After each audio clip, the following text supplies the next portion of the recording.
হবে মরণশীল। নিজের বিনাশের জন্য তৈরি হও। এখন তোমাকে মেরে থানেশ্বর রাজের প্রাপ্য ভূমি তাকে ফিরিয়ে দেওয়ার চেষ্টা।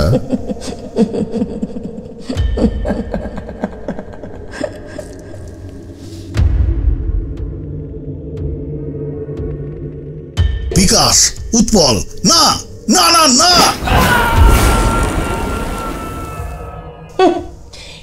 তোমরা এখন আমার রাজত্বে প্রবেশ করেছো নায়ক। এখানে সেটাই হয় যেটা আমি চাই। গুলি চালাও তারা। প্রাচীন এক অভিশাপ মুক্ত হয়েছে সদ্য। ভয়ঙ্কর এক অন্ধকার যা গিলে খেতে চায় এই বিশ্বের প্রতিটি দেহধারী প্রাণীকে। আকাশের দিকে চোখ গেল মুদের। উরি বাবা, কিরম যেন লাইলা আগুনের ভাটার মৈত্য রং কর্তা, জ্বলছে নিভছে জুলুসের বাতির মতনই। ওই খাদানের ভেতরে কিছু একটা ছিল ভাই রমা, অত্যন্ত প্রাচীন, ভয়ঙ্কর, শক্তিশালী কোনো কিছুর অস্তিত্ব। তোমার ওই মরণশীল শরীরের কলসটাকে ত্যাগ করতে পারলে যে বিপুল শক্তির উৎস খুলবে, তা দিয়ে যে কোনো প্রতিবন্ধকতাকে তুড়ি মেরে উড়িয়ে দেওয়া যাবে তারা না। এগুলি নিছক কোনো ছাই নয়, মানুষজনের পুড়ে যাওয়া শরীরের অবশেষ। হায় ঈশ্বর, এ কি ধরনের জাদু!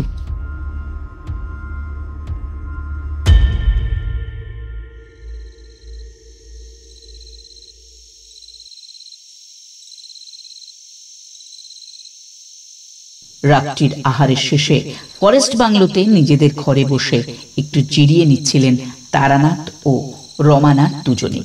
লরেন্স সাহেব আর তার বন্ধু ফ্রেজার সাহেব তখনও বিলিয়ার্ড রুমে। তাদের কাছ থেকে অনুমতি চেয়ে নিজের ঘরে ফিরে এসেছেন দুজনে মিলে। সারাদিন যা ধকল গিয়েছে তাতে সত্যিই এখন বিশ্রাম না নিলে শরীর নিশ্চিতভাবে জবাব দেবে। তাছাড়া বন্ধু রমানাথের সাথে একান্তে একটু সময় কাটাতে হবে। কয়েকটি গিফট রয়েছে যা তারানাথ কিছুতেই ছাড়াতে পারছে না। মানে পুরো ব্যাপারটা কি দাঁড়ালো বলো তো ভাই তারা? হ্যাঁ, এত কিছু একসাথে ঘটছে যে সব কিছুতে যেন কেমন তালগোল পাকিয়ে যাচ্ছে। নিজের বিছানায় চুপ করে বসে মধুসুন্দরী দেবী বলে যাওয়া কথাগুলি এক মনে বসে ভাবছিলেন তারানাথ, কিন্তু কিছুই মেলাতে পারছিলেন না। আজকে তার আসা যাওয়া, কথা বলা সবকিছুই কেমন যেন যান্ত্রিক, নিষ্প্রাণ, যেন কোনো পরম সত্যকে জেনে ফেলে স্থবির হয়ে গিয়েছেন তিনি। কোনো মতে কিছু বলে বিদায় নিয়েছেন। আর তার কথাগুলি পুরোটাই তো একটা বিশাল বড় ধাঁধা।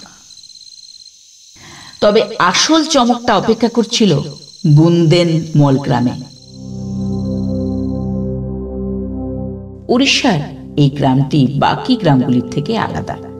বুন্দেলমল, লুগাই আর তেঘরিয়া এই তিনটি গ্রাম যেন উড়িষ্যার অর্থনীতির একই ত্রিভুজের তিনটি ভিন্ন বিন্দু। বুন্দেলমল গ্রামের অর্থনৈতিক সমৃদ্ধির কারণ কাঠ এবং কাঠজাত শিল্প। লুগাই পরিচিত তার বস্ত্র শিল্পের জন্য, আর তেঘরিয়া বিখ্যাত হয়েছে কৃষিজ ও খনিজ শিল্পের প্রাচুর্যের জন্য। উড়িষ্যার অর্থনীতির একটি বড় অংশ প্রভাবিত করে পাশাপাশি এই তিনটি গ্রাম। কোনো সন্দেহ নেই, এহেন দুধ দেওয়া গরুর বিপদের কথা শুনে খোদ কালেক্টর সাহেব যে দৌড়ে আসবেন সর্বাগ্যে খবর পেয়ে।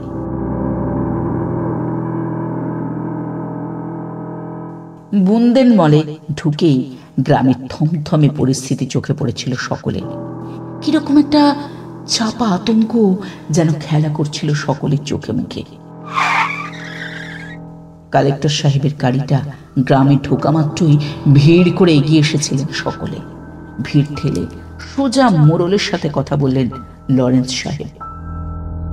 সর্বনাশ হয়ে গেছিনি সাহেব, গতকাল রেইতে হঠাৎ উপর থেকে যেন একটা চাপা হালকা ফিসফিসা গলা শুনে বাইরে বেরিয়ে আসে সকলে। আওয়াজ খান ভেসে আসছিল বহুদূর থেকে নি, লুকাই গাঁয়ের দিক থেকে। সেই সাথে যেন মাইয়া গলায় খলখলে হাসির শব্দনি। ঘুম মারা বাইতাস এক ফোঁটা হাওয়া বইছিল নেকো। আমরা ভাবছিলাম বনবিল্লির ডাইক। ওদের ডাইক দূর থেকে শুনলে ওই রকম লাগে কথা, কিন্তু ওই ফিস ফিস গলার আওয়াজ খান কে কই রে? ওয়া তো ও কোহেন জানোয়ারের ডাইক হইতে পারে ক্লাই। আমরা ডাইরে পইরা ইয়ারু আর মুয়ের দিকে তাকাইছি। সবার হাতে মশাইল জ্বলছে। হঠাৎ ভয়ে মুখ শুকিয়ে আসছিল মোড়লের। একটু থেমে দাওয়াই রাখা একটি ঘটি থেকে জল খেয়ে জোর ফিরে পেয়ে তিনি বললেন, হঠাৎ একটা জোর চিৎকার ভেসে এলো বটে দূর থেকে সাহেব। যেন লুকাই গাঁয়ের লোকগুলোন সব চেতে গিয়া চেল্লাই একসাথে। কি জোর সেই হুড়ুমনি! আকাশের দিকে চোখ গেল মুদের। উরি বাবা, কিরম যেন লাইলা আগুনের ভাটার মধ্য রং কর্তা, জ্বলছে নিবছে জুলুসের বাতির মতনই। আর দেরি থাকতে পারলুম নি, পেইলে এলাম যার যার ঘরে। ভোর হইতে গিয়া দেখি পুরা গেরাম শেষ, কেউ নেই গো সাহেব বাতি যাইলার লগে। আতঙ্কে সাদা হয়ে গিয়েছিল মোড়ল সহ ওখানে উপস্থিত সকলের চোখ মুখ। চারিদিকে নজর ঘুরিয়ে এগিয়ে গিয়ে মোড়লকে আশ্বস্ত করে তার সাথে আরও কিছুক্ষণ স্থানীয় ভাষে দ্রুত কিছু আলোচনা সেরে নিলেন লরেন্স সাহেব। স্থানীয় থানা থেকে পুলিশ চলে এসেছিল ততক্ষণে, তাদের সাথেও কিছু আলোচনা সেরে নিলেন তিনি। তারপর, আপনার কি মনে হচ্ছে সাহেব?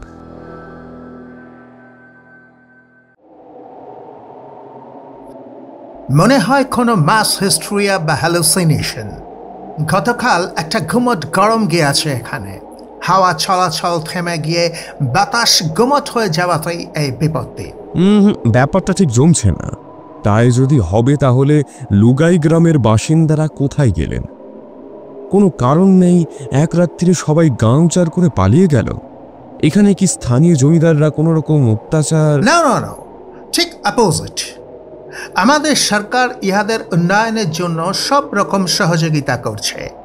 এখানকার ইকোনমি এত স্ট্রং। এনিওয়েজ, আমরা একবার সাইটে যাচ্ছি। লুগাই ভিলেজ ছাড়িয়ে কিছুটা দূরে আমাদের একটা সার্ভে টিম এখানে কাজ করছিল। এখানে মাটির নিচে বক্সাইট রয়েছে বলে মনে হয়েছে ওদের। ওরাও কি তবে? কোনো উত্তর না দিয়ে বিষণ্ণ মুখে মাথা নাড়লেন লরেন্স সাহেব। কোনো কথা না বলে তারানাথরা উঠে বসলেন তার গাড়িতে। গাড়ি ছুটে চলল লুগাই গ্রামের দিকে। এবারে অবশ্য একটি পুলিশের গাড়িও অনুসরণ করলো তাদের। এখানকার মানুষজন আপনাকে অত্যন্ত মেনে চলে কালেক্টর সাহেব। আপনি যখন ওদের সাথে কথা বলছিলেন ওদের হাবভাব দেখেই বুঝতে পারলাম। না, you are wrong mister sector. ওরা আমাকে নয়, ব্রিটিশ সরকারকে ওরা মেনে চলে। ওদের ইকোনমিক উন্নতির পিছনে মূল কৃতিত্ব ব্রিটিশ গভর্নমেন্টের। গভর্নমেন্ট ওদের স্থানীয় পণ্যগুলিকে তুলে নিয়ে বিক্রি করে দেশীয় বাজারগুলিতে। বেশ ভালো লভ্যাংশ পায় ওরা। তাই ছট করে ওরা ব্রিটিশ বিরোধিতা করতে চায় না। বছর 6 আগে এখানে রেবেলদের সাথে যুদ্ধ হয়েছিল, তোমার মনে আছে? এই স্থানীয় মানুষদের সহযোগিতা না পেলে আমার পূর্বসূরি কিছুতেই ধরতে পারত না ওদের। ওরা কিন্তু ডাকাত ছিলেন না সাহেব। জানি মিস্টার সেক্টর, ওরা দেশকে স্বাধীন করবার জন্য নিজেদের জীবন উৎসর্গ করেছেন। আমি যদি বৃদ্ধ হতাম এবং একটা কাউচে বসে হাতে ঠান্ডা বিয়ারের গ্লাস ধরে আপনার কথা শুনতাম, তবে আপনার সাথে আমি নিশ্চয়ই একমত হতাম। বাট প্রশাসক হিসাবে এই মুহূর্তে আমি আপনার সাথে সহমত হতে পারছি না। বেড়ার দুটি প্রান্তের পৃথক দৃষ্টিকোণ মিস্টার শেখর।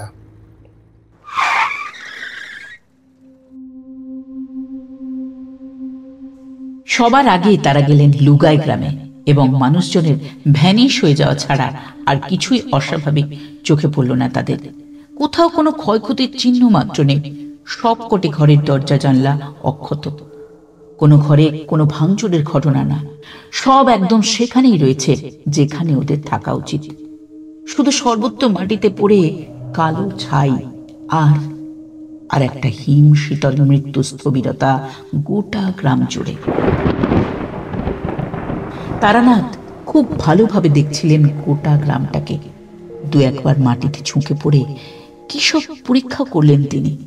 তারপর গম্ভীর হয়ে গেলেন। গোটা সময়টা সবকিছু ভালোভাবে দেখা ছাড়া আর কিছুই করলেন না। পুরো গ্রামটিকে ভালো করে ঘুরে এবারে সদল বলে তারা চললেন সার্ভিস সাইটের দিকে। এই পুরো জায়গাটা জুড়ে নাকি বেশ বড়সড় একটা পাহাড় ছিল অনেক আগে, রাজাদের যুগে, কিন্তু কোনোভাবে ওই পাহাড় ভেঙে পড়ে, হয়তো কোনো ভূমিকম্পের জন্য। এখন এই জায়গাটিতে অবশ্য লোকমুখে শোনা সেই পাহাড়ের তিনমাত্র স্মৃতিও আর পড়ে নেই। পুরোটাই চলে গিয়েছে কালের গর্ভে। আমার মনে হয় আজ আর মাটির নিচে যাওয়া উচিত হবে না সাহেব।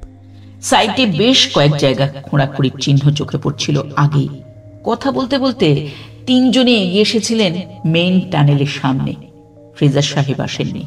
বুন্দেনমল থেকেই তিনি পুলিশের সাথে ফিরে গিয়েছেন ফরেস্ট বাংলোয়। এখানে নাকি মাটির উপরে বক্সাইটের উপস্থিতির কিছু চিহ্ন পাওয়া গিয়েছে, তাই এখানে মেন টানেলটা খুঁড়ে ভিতরে মাটির নিচে যাওয়ার সাময়িক একটা ব্যবস্থা করা হয়েছিল। কালেক্টর সাহেব চেয়েছিলেন ভিতরে ঢুকে ইন্সপেকশন সেরে আসতে। এখন তারানাথের গলা পিছন দিক থেকে ভেসে আসাতে তিনি জিজ্ঞাসু চোখে তাকালেন তার দিকে। অন্ধকার নেমে আসতে বেশি দেরি নেই। আমরাও সাথে করে কোনো ইকুইপমেন্ট আনিনি। আগামীকাল সূর্যোদয়ের পর এলে মনে হয় সুবিধা হতো। কোনো কথা না বলে লরেন্স সাহেব একবার মুখ তুলে তাকালেন পশ্চিমে ঢলে পড়া সূর্যের দিকে। তারপর বিনা বাক্যে ফিরে চললেন নিজের গাড়ির দিকে। তারানাথের কথায় যুক্তি ছিল।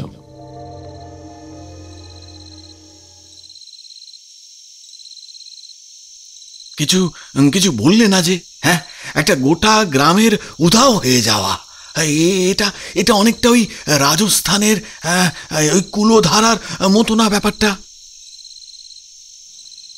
এক মনে ঘটনা পরম্পরা নিয়ে ভাবছিলেন তারানাথ।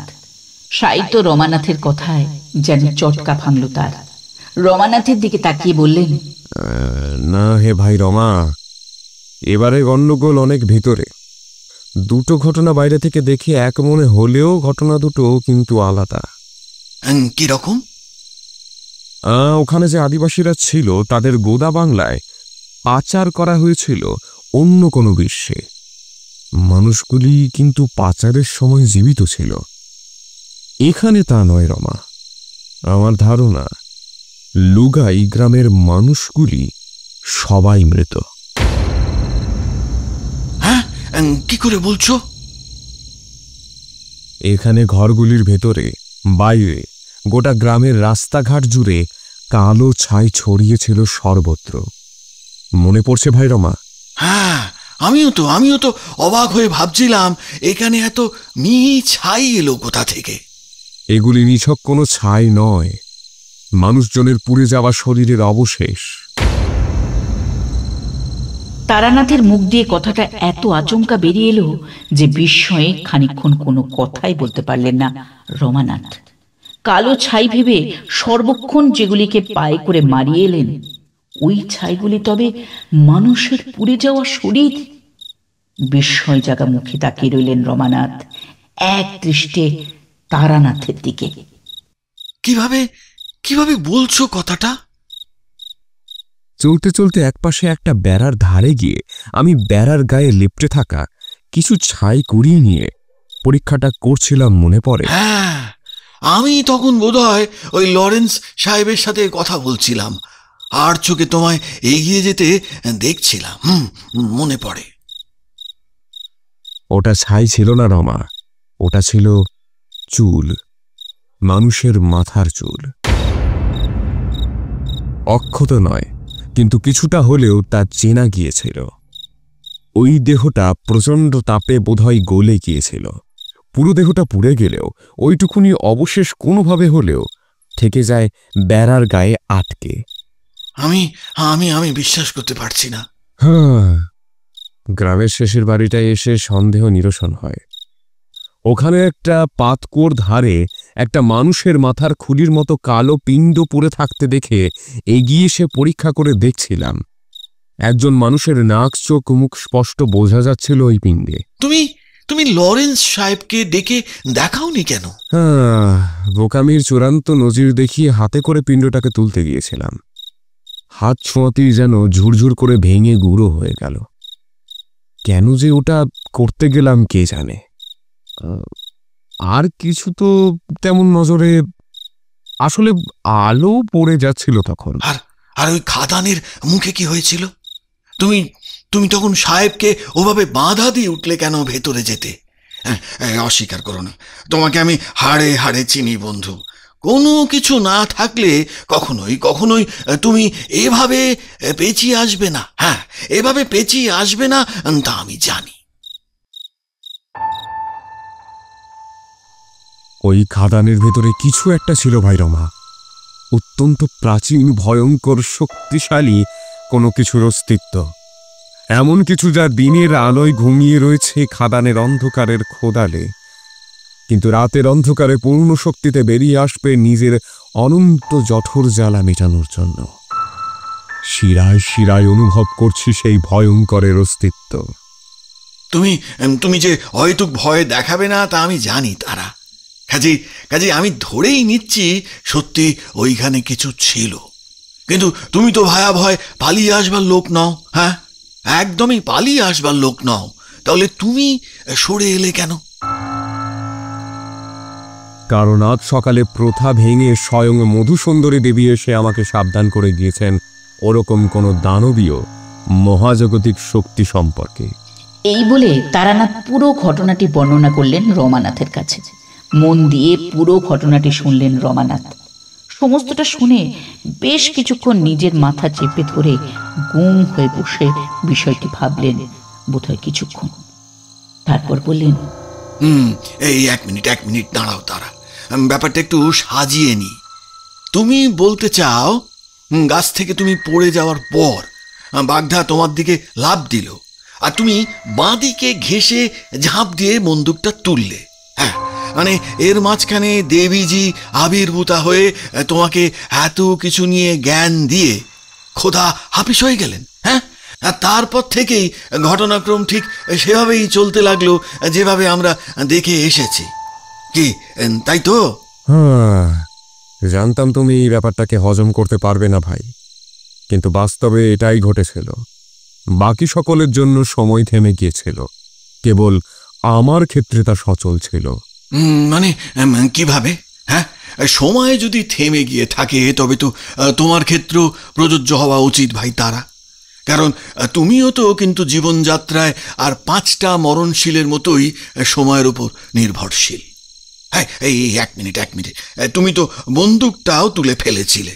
হ্যাঁ, তাহলে বন্দুকটার ক্ষেত্রেও সময় স্বাভাবিকভাবে সচল হলো কি করে? বন্দুকটা আমি হাতে তুলিনি ভাই রমা, আমি ওটার সামনে গিয়ে দাঁড়িয়েছিলাম। সবকিছু স্বাভাবিক হয়ে যেতে আমি বন্দুকটা তুলব বলে নিচু হই। ওই একই সময়েই বাঘের দেহটা আমার পাশ দিয়ে উড়ে যায়, আর লরেন্স সাহেবের ছোড়াগুলি আমার কান ঘেঁষে। উফ, সত্যিই আজ আমার জন্য মৃত্যুদিন ছিল রমা।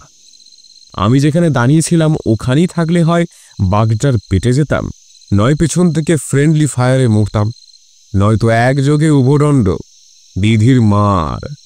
বাপস, এই অদ্ভুত ঘটনাটিকে ব্যাখ্যা করা আমার পক্ষে অসম্ভব।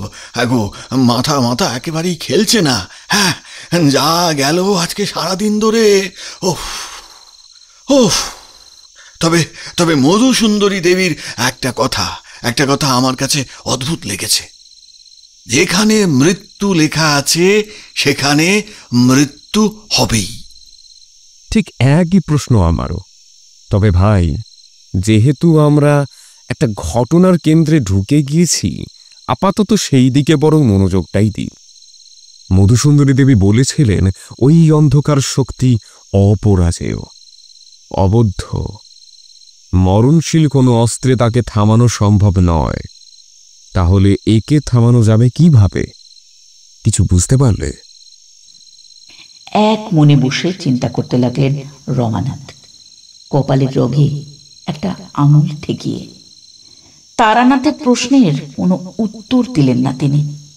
গোটা গ্রামে কোনো গরু, ছাগল, মুরগি বা অন্য কোনো গবাদি পশু বা প্রাণী কিছুই চোখে পড়েনি। স্ট্রেঞ্জ। মধুসুন্দরী দেবীর বক্তব্য ছিল কোনো পার্থিবই এর অশুভ নাগপাশ থেকে মুক্ত নয়। মনে পড়ে ভাই রমা? না, আজকে রাতটা ঘুমিয়ে নেওয়া যাক বরং। কাল সকালে উঠে। তারানাথও আর কোনো দ্বিরুক্তি করলেন না। কাল সকালে উঠে আবার যেতে হবে খাদানে সরেজমিনে তদন্ত সারতে। লরেন্স সাহেব বাংলোতে সেই সব ব্যবস্থা করে রেখেছেন। সারাদিন প্রচুর খাটুনি গিয়েছে। নিজের বিছানায় আলো নিভিয়ে পাশ ফিরে শুয়ে পড়লেন দুজনে। কিন্তু বেশিক্ষণ ঘুমানো গেল না।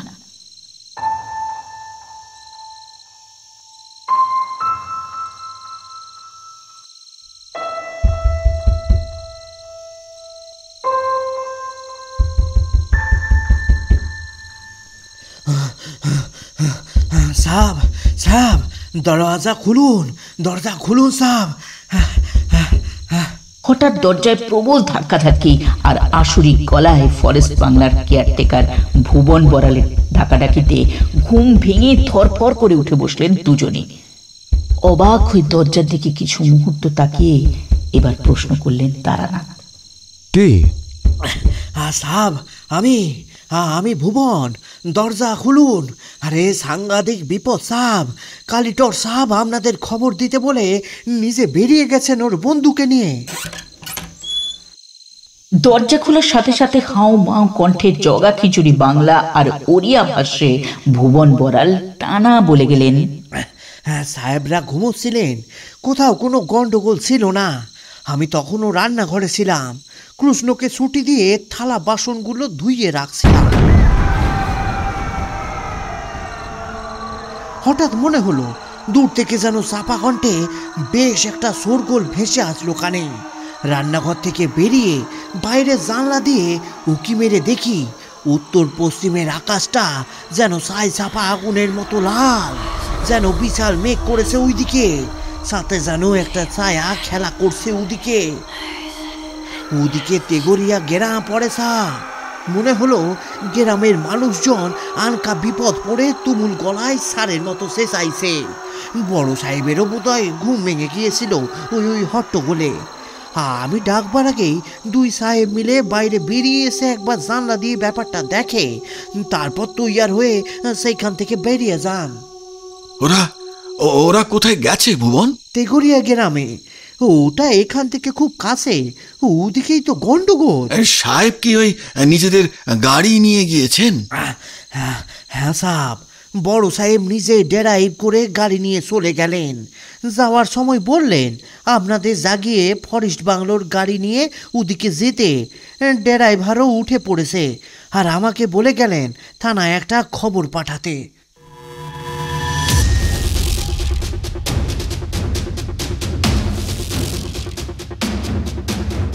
বাইরে তারানাথরা যখন দ্রুত তৈরি হয়ে বেরিয়ে এলেন তখন হই হট্টগোল সব থেমে গিয়েছিল।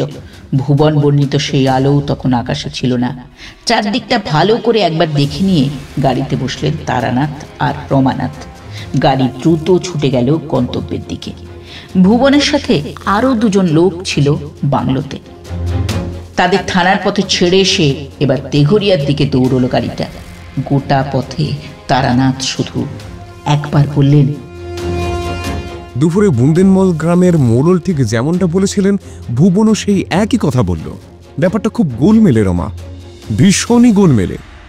লরেন্স সাহেব একলা এগিয়ে গিয়ে কাজটা কতদূর ঠিক করলেন তা জানি না। দিনের আলোয় দেখা লুগাইয়ের মতোই তেঘরিয়াও যেন ডুবে গিয়েছিল অস্বস্তিকর একরাশ অনন্ত নৈশব্দের মাঝখানে।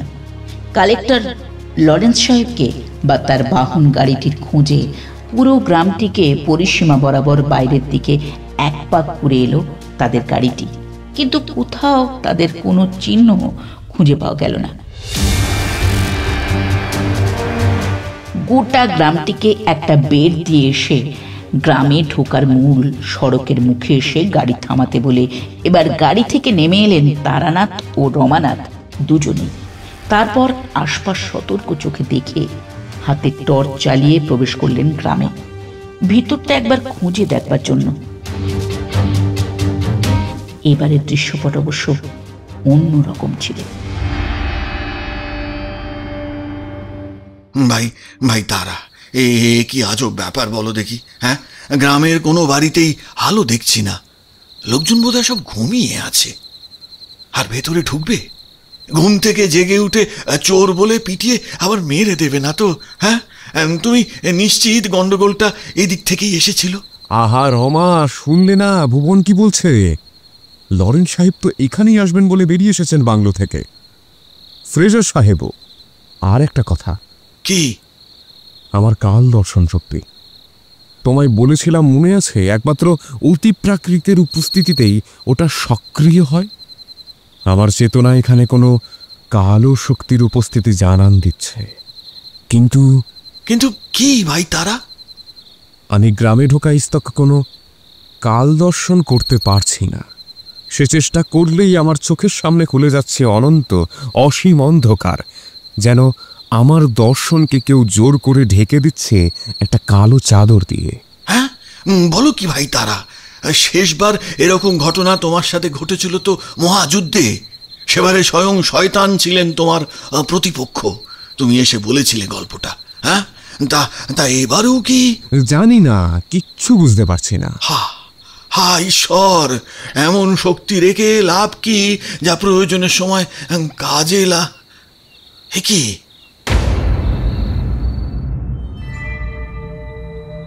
দুজনেই কথা বলতে বলতে এগিয়ে এসেছিলেন গ্রামের অনেকটা ভিতরে। সামনে দুপাশের বাড়ির সারির মধ্যে দিয়ে সোজা চলে যাওয়া সরু গলিটি ধরে প্রথমে ঢুকতে গিয়েছিলেন রমানাথ। হাতের টর্চের আলো সোজা ধরে রাখা ছিল সামনে।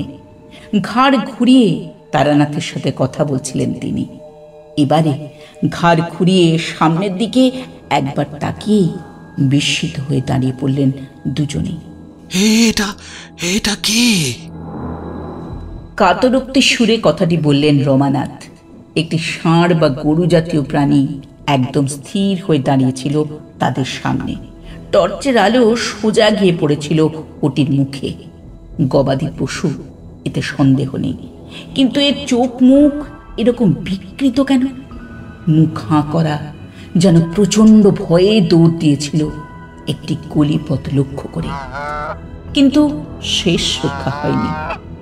ভয়ঙ্কর কোন শক্তি যেন জ্বালিয়ে দিয়েছে অত বড় প্রাণীটিকে মুহূর্তে। ভেতর থেকে কিভাবে, কি হতে পারে সেই দানবীয় শক্তি? রমা, ওটাকে ছুতে যেও না। চেঁচিয়ে সাবধান করতে গেলেন তারানাথ, কিন্তু তার আগেই রমা কৌতূহলবশত হাত বাড়িয়ে ছুঁয়ে ফেলেছেন প্রাণীটিকে। আর তারপরেই তাদের চোখের সামনে যেন ঘন ভঙ্গুরের মতো ভেঙে গেল প্রাণীটির শরীর শতখণ্ডে। ঝুরঝুরে হয়ে ভেঙে প্রতিটি টুকরো ঝরে পড়ল মাটি। এসব কি চলছে বলো তো ভাই তারা? হ্যাঁ, আমি তো এর আগা পাঁচতলা কিছুই বুঝছি না। মৃত প্রাণীটির দেহ ওভাবে ভেঙে ঝরে পড়তে দেখে সবাই এক পা পিছিয়ে এসেছিলেন রমানাথ, টর্চের আলোটা অবশ্য সিধে সেদিকে ধরে রেখে। এবারে প্রশ্নটা করতেই তারানাথ একটা দীর্ঘশ্বাস ছেড়ে বললেন, ওই ষাঁড় বা গরুটা ভেতর থেকে পুরো ঝাঁঝরা হয়ে গিয়েছিল। ওর শরীরে আর কিচ্ছু ছিল না। বাইরের কাঠামোটা কোনো মতে কোনো কিছুতে ঠেকনা দিয়ে দাঁড়িয়ে গিয়েছিল কোনোভাবে। এখন তোমার হাতে ছোঁয়া পেতেই কাঠামোটা ভেঙে গেল। এই গলি দিয়ে বেশি হাওয়া ভেতরে ঢোকেনি, ঢুকলে ওটা আগেই। নিজের বাঁ হাতে টর্চের আলো ফেললেন রমানাথ। পরিষ্কার হাতের তেলো আর চেটো দুদিকেই তখন লেগে পোড়া কালো বর্ণের ছায়।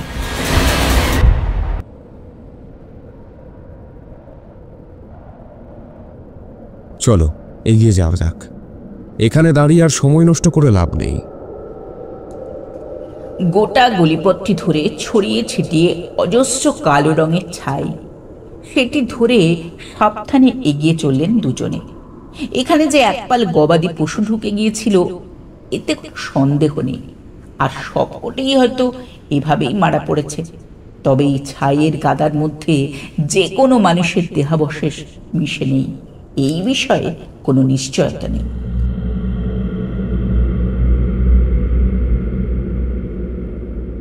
গলিপথটি ধরে বাইরে বেরিয়ে আসতে বেশ চওড়া একটি উন্মুক্ত স্থানে এসে পৌঁছলেন দুজনে।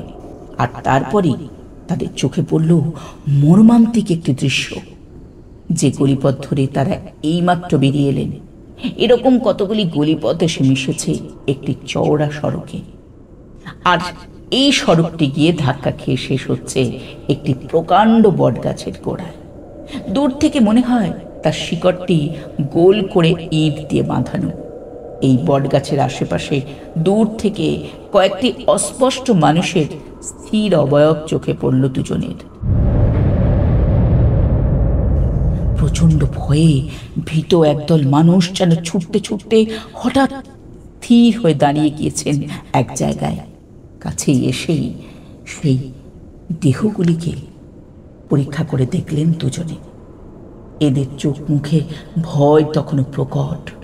প্রতিটি দেহভঙ্গিতে স্পষ্ট ছুটতে গিয়ে পায়ে যেন শিকড় গজিয়ে আচমকা দাঁড়িয়ে পড়েছে সেগুলি সস্থানে। তাদের চোখ বিস্ফারিত, মুখ খোলা, প্রচণ্ড চিৎকারের জন্য প্রস্তুত হয়ে। কিন্তু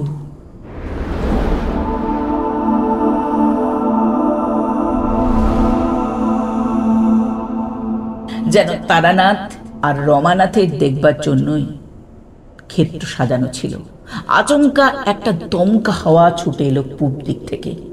পরক্ষণেই ঝুরঝুর করে মাটিতে ভেঙে ঝরে পড়ল ফাঁপা হয়ে যাওয়া সেই দেহ কাঠামোগুলির বেশিরভাগ।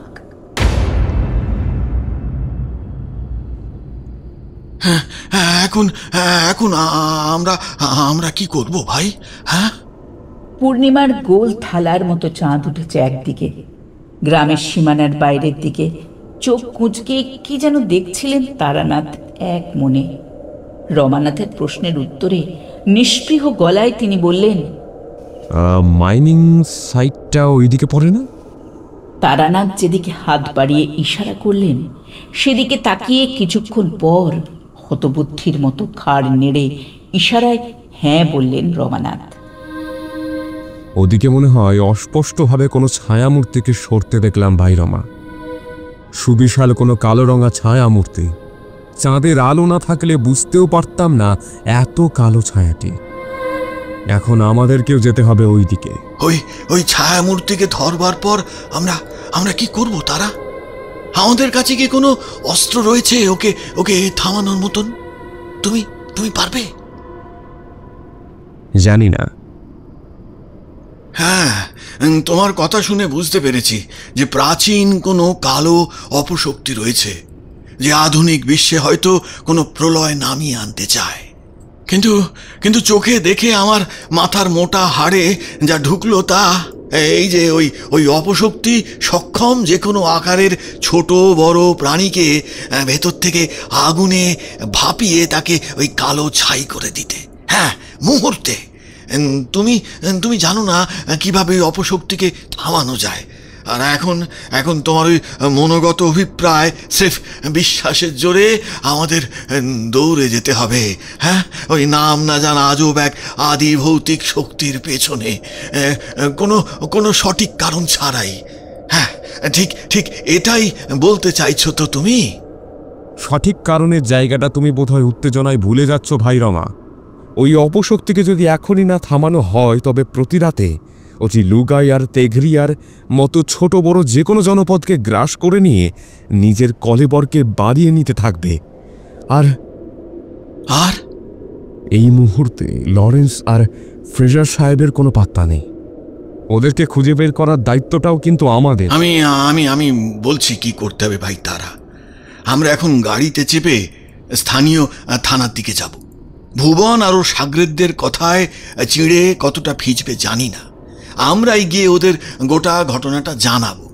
তারপর সকাল হলে বড় একটা ওই রেস্কিউ টিম নিয়ে ফিরে এসে। ততক্ষণে অনেক দেরি হয়ে যাবে।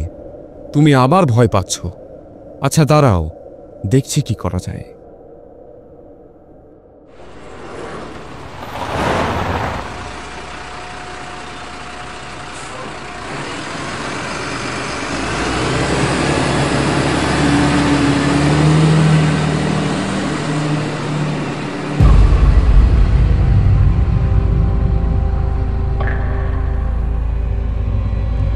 ফরেস্ট বাংলোর বড় গাড়িটা ধুলো উড়িয়ে পথের বাঁকে মিলিয়ে যেতে কিছুক্ষণ সেদিকে তীক্ষ্ণ চোখে তাকিয়ে রইলেন তারানাথ।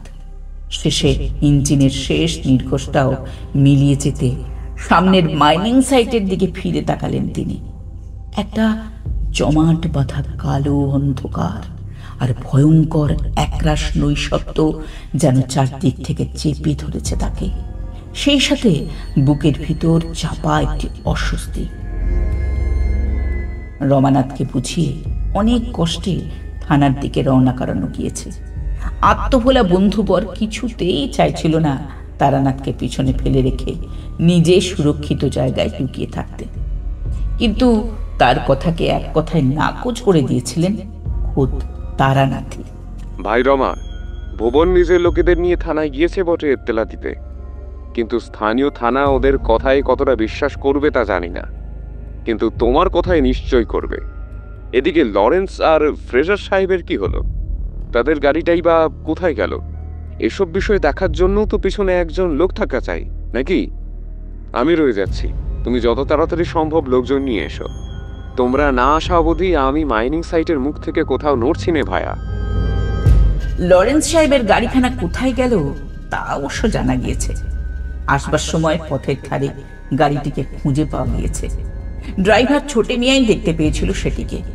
মাইনিং সাইট থেকে আন্দাজ 500 মিটার দূরে নিশ্চল হয়ে ভূতের মতো পড়েছিল গাড়িখানা। স্থির হয়ে থাকবার কারণও ছিল, নিজেদের গাড়ির হেডলাইটের আলোয় তিনজনেই স্পষ্ট দেখতে পেলেন ভয়ঙ্কর কোনো জান্তব রোষে সম্পূর্ণ ভেঙে চুরে গিয়েছে গাড়িটি। চাকা আকাশের দিকে তুলে উল্টে পড়ে রয়েছে সেটি ফাঁকা মাঠের প্রান্ত সীমায়।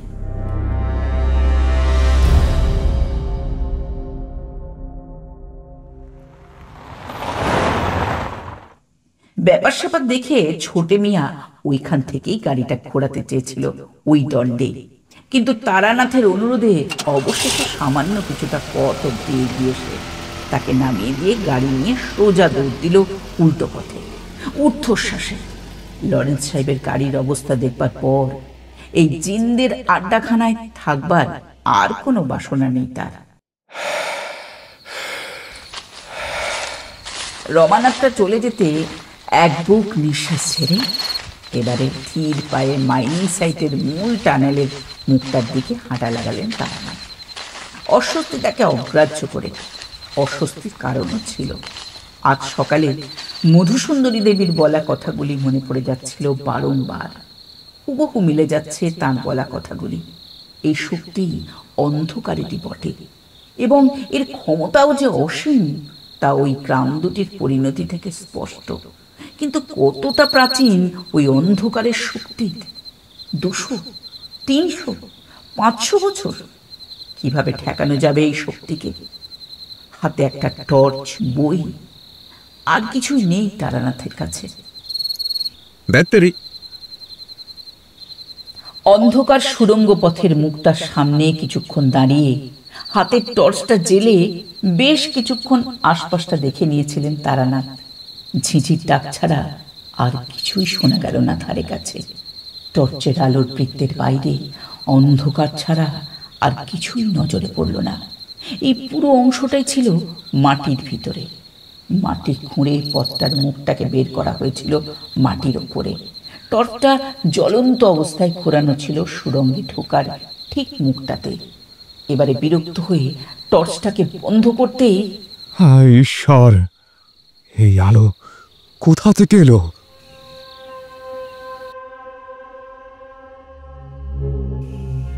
সুড়ঙ্গের মুখটা বেশ চওড়া করে কাটা, ভবিষ্যতের কর্মীদের ঢোকবার সুবিধার্থেই বোধহয়। এখানে দাঁড়িয়ে হাতে টর্চ জেলে জায়গাটা যখন পরীক্ষা করছিলেন তারানাথ, তখন অন্ধকার ছাড়া কিছুই ছিল না সুড়ঙ্গ পথের মুখটা জুড়ে। কিন্তু এখন স্পষ্ট দেখা গেল সেখান থেকে ক্ষীণ একটা লাল আভার অনর্গল প্রভাকে বাইরে বেরিয়ে আসতে। হাঁ করে সেদিকে তাকিয়ে কিছুক্ষণ দাঁড়িয়ে রইলেন তারানাথ। তারপর দ্বিধাগ্রস্তের মতো পিছনের অন্ধকার দিয়ে একবার তাকিয়ে নিয়ে এবারে মনস্থির করে সুড়ঙ্গের ভিতরে প্রবেশ করলেন তিনি। একটা অদম্য ইচ্ছে চেপে বসেছে মাথায়। তাকে জানতেই হবে ভিতরে কি হচ্ছে।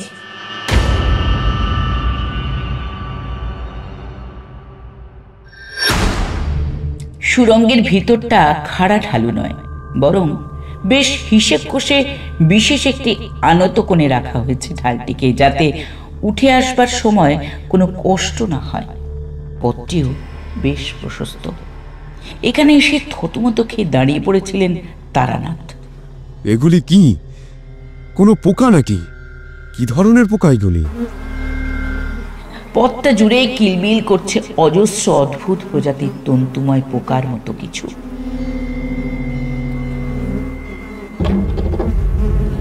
হাতের তেলোর মতো বড়, ওপরের দিকটা থ্যাপড়া গোল।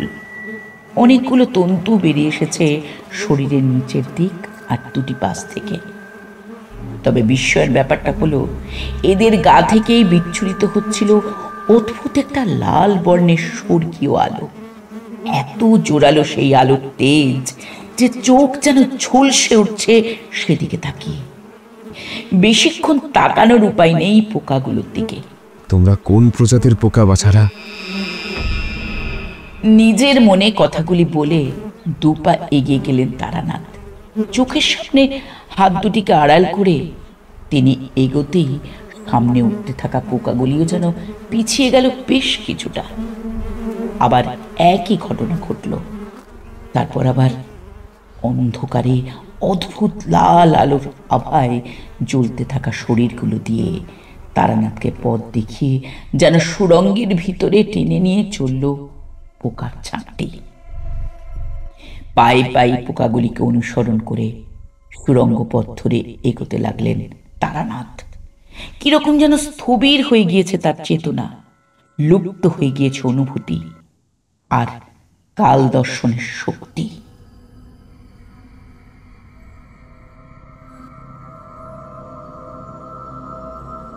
কাঠের পুতুলের মতো পোকাগুলির পিছনে চলে অবশেষে তিনি এসে উপস্থিত হলেন বিশাল আয়তন অন্ধকার একটি ঘরে। আর এখানে এসে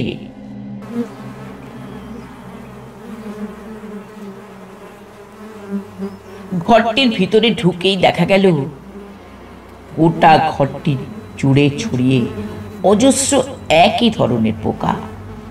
তারানাথকে দেখি যেন ঘরময় ছড়িয়ে থাকা পোকাগুলি হঠাৎ উঠতে শুরু করে দিল বাতাসে। তারপর ধীরে ধীরে সেগুলি জড়ো হতে লাগলো বিশালাকার ঘরটির নির্দিষ্ট একটি কোণে, এক জায়গায়। বিস্মিত তারানাথ দম বন্ধ করে দেখতে লাগলেন ঘরের একটি কোণে ধীরে ধীরে সৃষ্টি করছে বিশাল আকার একটি অবয়ব। অনেকটা সময় জুড়ে চলল সেই অবয়বের নির্মাণ। সব থামলে এবারে দেখা গেল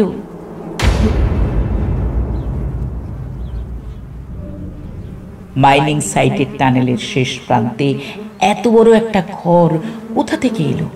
এই প্রশ্নটি তাকে ভিতর থেকে কুঁড়ে কুঁড়ে খাচ্ছিল। আর এখন তার চোখের সামনে বিশালায়তন ঘরটির প্রান্ত সীমায় ফুটে উঠল অন্ধকারের কুয়াশায় তৈরি হওয়া বিশাল এক শরীরী অবয়ব, একটি দোআঁশলা মানুষের মতো অবয়ব, যার মুখ নারীর অথচ শরীর পুরুষের। ধোঁয়াময় ওই অবয়বটিকে ঘিরে যে অন্ধকার কুয়াশার মতো চাদর, তাতে কি ঝুলছে? তন্তু, ঝালক নাকি সুর? কুয়াশার চাদরটি অবশ্য নিকষ কালো নয়, ক্ষেত্রবিশেষে লাল রঙের স্তিমিত আলোর প্রভা ছড়িয়েছিল সেটির গা জুড়ে সর্বত্র। তারানাথের প্রশ্নের কোনো উত্তর অবশ্য দিল না ঘরের ছাদ ছোঁয়া সুবিশাল কালো অবয়বটি। পরিবর্তে একভাবে সেটি যেন দেখতে লাগলো তারানাথকে, আর ধোঁয়া ওঠা চোখ আর ধোঁয়া ধোঁয়া মুখ নিয়ে। বেশ কিছুক্ষণ একভাবে দেখে নিয়ে হঠাৎ চেরা গমগমে গলায় সেটি বলে উঠল, তোমার মধ্যে প্রচুর সম্ভাবনা দেখতে পাচ্ছি, সেই সাথে বিপুল শক্তির উৎস। তোমার ওই মরণশীল শরীরের কলসটাকে ত্যাগ করতে পারলে যে বিপুল শক্তির উৎস খুলবে, তা দিয়ে যে কোনো প্রতিবন্ধকতাকে তুড়ি মেরে উড়িয়ে দেওয়া যাবে। তারানাথ, এটাই তোমার আসল নাম না? এবারে তুমি আমাতে মিশবে, এক হবে, তারপর আমরা দেবতাদের। কখনো না। তুমি আর আমরা একই বইয়ের পৃষ্ঠা নই। আমার আনন্দ জীবনের প্রাচুর্য। তুমি আর আমি একই ব্র্যাকেটের মধ্যে কখনোই আসতে পারি না। দুখানা গ্রাম নিজের হাতে চুলোর দৌড়ে পাঠালে কেন শয়তান?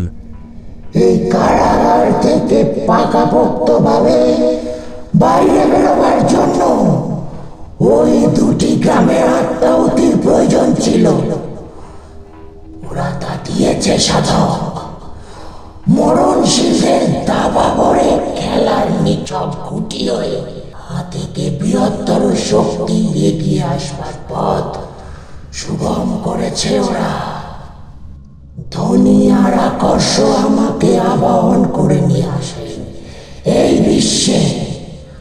ওদের আত্মত্যাগে আমি একটি কায়াময় শরীর পাই, কিন্তু উপাচার সম্পূর্ণ হওয়ার আগে দলপতি আইরান্তের নির্দেশে।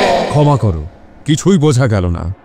ধ্বনি, আকর্ষ, আরিহন্ত, এরা কারা?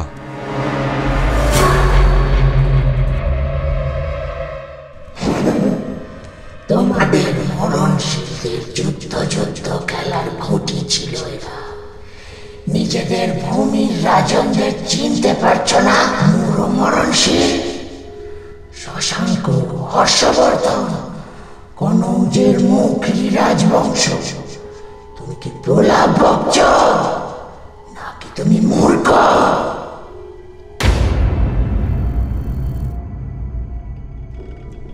মুখ হাঁ হয়ে গেল তারানাথের। সহসা কোনো কথা জোগাল না তার মুখে। শশাঙ্ক, হর্ষবর্ধন, এই কাদের কথা বলছেন? এই ছায়াময়, এরা তো প্রাচীন ভারত। তবে কি প্রাচীন অভিশাপ সত্যি এতটাই প্রাচীন? ছায়াময় অবয়বটি অবশ্য বলেই চললেন, কোনো দিকে দিকপাত না করে। ধ্বনি আর আকর্ষ আমার আবাহক। আমাকে আবাহন এবং ধারণের 5 দিন পর কিছু মানুষকে উৎসর্গ করতে হতো আমার নামে। ওরা এই উদ্দেশ্যেই আস্ত একটি নগরী গড়ে তোলে, যাতে আমার কোনো অসুবিধা না হয়। ওই মানুষগুলির শরীর থেকে প্রাপ্ত শক্তি আমাতে কেন্দ্রীভূত হলে তবেই আমি পারতাম স্বাধীনভাবে গুহার বাইরে চলাফেরা করতে। কিন্তু থানেশ্বরের সেনাবাহিনীর এক দলপতি আইরান্ত ব্যাপারটা সম্ভবত আঁচ করে ফেলে। নিজের দলের এক সেনাকে নির্দেশ দেন গুহাটিকে ভেঙে ফেলতে। পরদিন তা পালন হয়। আমি আটকা পড়ি এই পাহাড়ে। পরে ভূমিকম্পে এই আস্ত পাহাড়টি মাটিতে মিশে যায়। আমি কয়েদ হয়ে পড়ি মাটির নিচে।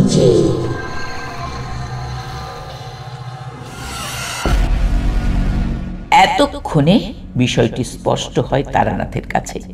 এই অন্ধকারের শক্তি তবে পার্থিব নয়, একে আহ্বান করে আনা হয়েছিল। তা করেছিলেন ধনী আর আকর্ণ নামে দুইজন মানুষ। স্বাভাবিক মানুষদের পার্থিব শরীরের জন্য যেমন একজন পুরুষ আর মহিলা প্রয়োজন, উচ্চতর অন্ধকার শক্তিকে এই বিশ্বে আনতে হলেও তেমনি একটি পুরুষ আর নারী দেহ প্রয়োজন। এই উপাচারটি তারানাথ জানতেন, কিন্তু তার প্রয়োগ এতটা বিচিত্র, ভুতুড়ে, কিম্ভূত। সামনে মাথা তুলে দাঁড়িয়ে থাকা ছায়াময় অবয়বটি না নারী না পুরুষ, এটি অর্ধনারীশ্বর। তাহলে তুমি কে? কি নাম তোমার? ধনী না আকর্ষ? আমার নাম দুর্ধরা, আর বিশ্বব্যাপী অন্ধকারের শক্তিকে ছড়িয়ে দেওয়ার জন্য এই মুহূর্তে আমার প্রয়োজন তোমার শক্তিকে কেন্দ্রীভূত করা। তুমি আমাকে নিজে থেকে তোমার শক্তি দান করলে কথা দিচ্ছি তোমার পার্থিব শরীরের কোনো ক্ষতি করব না।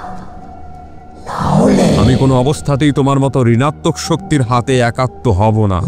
তাহলে তোমাকে বিনাশ করে আমাকে তোমার শক্তি নিতে হবে মরণশীল। নিজের বিনাশের জন্য তৈরি হও।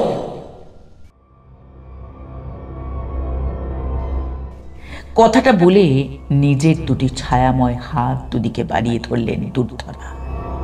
ভয়ার্ত চোখে সেদিকে তাকিয়ে দেখলেন তারানাথ। দুর্ধরাকে ঘিরে থাকা কালো কুয়াশার মধ্য থেকে লম্বা একটি সুর যেন সাপের ফণার মতো দ্রুত বেগে ধেয়ে এলো তার দিকে। তাকে ছোবল মারার জন্যই বোধ হয়।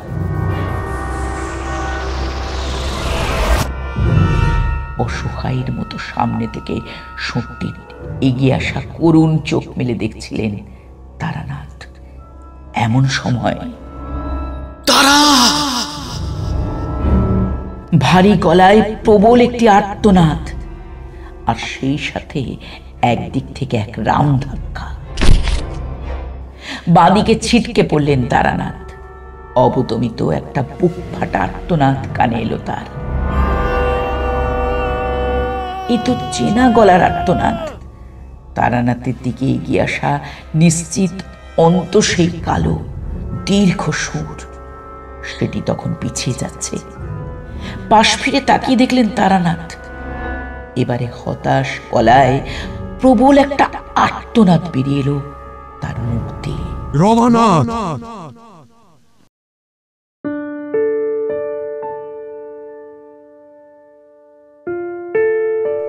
চেরা গলায় আর্তনাদটা ছেড়ে বিস্মিত চোখে সেদিকে তাকিয়ে রইলেন তারানাথ। তার পাশে পাথরের মূর্তির মতো স্থির হয়ে দাঁড়িয়ে রমানাথ। ভয়ঙ্কর এক যন্ত্রণার অভিব্যক্তি চোখে মুখে মেখে, মৃত্যুকালীন যন্ত্রণার কাতরোক্তি গলায় আটকে।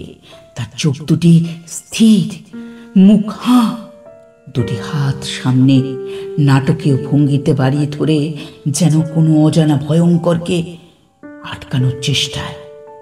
রমানাথ তো ধবধবে ফর্সা ছিলেন, তিনি এরকম কালো হয়ে গেলেন কি করে মুহূর্তে?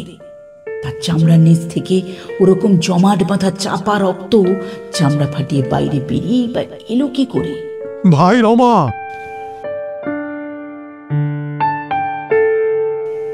চাপা স্বরে ডেকে হাত বাড়িয়ে রমানাথের স্থির হয়ে দাঁড়িয়ে থাকা দেহটিকে স্পর্শ করলেন তারানাথ। পরক্ষণে তার স্থির বিস্মিত চোখের সামনে যেন ছুরছুর করে ঝরে পড়ে গেল সেই দেহ। স্তম্ভিত হয়ে তাকিয়ে দেখলেন তিনি তার পায়ের কাছে পড়ে এক গ্রাস কালো ছাই, একজন মহাপ্রাণীর শেষ স্মৃতিচিহ্ন। এতক্ষণে চোখে জল এলো তারানাথের। রমানাথকে তো তিনি গাড়িতে করে থানায় পাঠিয়ে দিয়েছিলেন, তাহলে ও এখানে কি করছিল? এর অর্থ দাঁড়ায় গাড়ি থেকে নেমে পড়েছিলেন রমা। বন্ধুকে বিপদের মাঝখানে একা ফেলে রেখে পালাতে চাননি তিনি। পায়ে পায়ে ঢুকে পড়েছিলেন বিনাশের আতুর ঘর এই গুহায়, আর এখন তাকে বাঁচাতে গিয়ে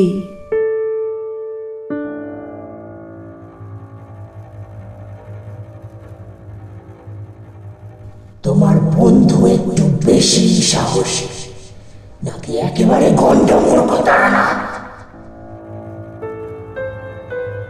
তোমাদের মরণশীলদের খেলায় তো দেখেছি মানুষ নিজেকে বাঁচানোর জন্য প্রয়োজন হলে নিজের পরমাত্মীয়ের ক্ষতি সাধন করে। তাহলে ওই গর্ভদাসটি তোমার জন্য নিজের জীবন উৎসর্গ করলো কেন? বন্ধুত্ব, এটা সেই পবিত্র সম্পর্ক যা মানুষ নিজেই রচনা করে দেয়নি। আর এই সম্পর্ক নিজের নির্বাচনে, অন্যের দয়ায় নয়। তুমি অন্ধকারের শক্তি, এই সম্পর্ক বুঝবার ক্ষমতা তোমার নেই।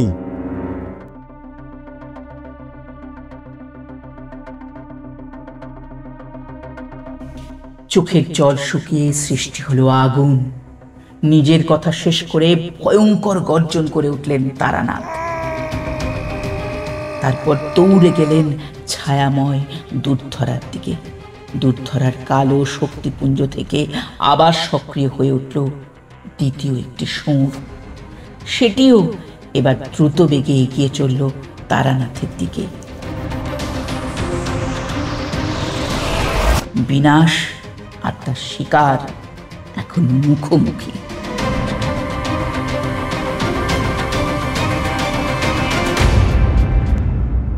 এ কি, আমি স্থির হয়ে গেলাম কি করে?